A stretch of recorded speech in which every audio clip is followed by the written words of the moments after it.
You ask Tiger to solve. This deals with linear equations with one unknown. The final result is x equals 5. Let's solve it step by step.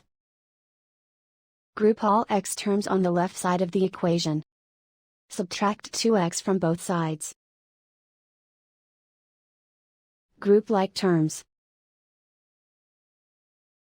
Simplify the arithmetic.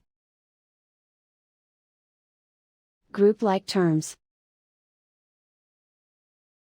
Simplify the arithmetic. Group all constants on the right side of the equation. Subtract 2 from both sides. Simplify the arithmetic.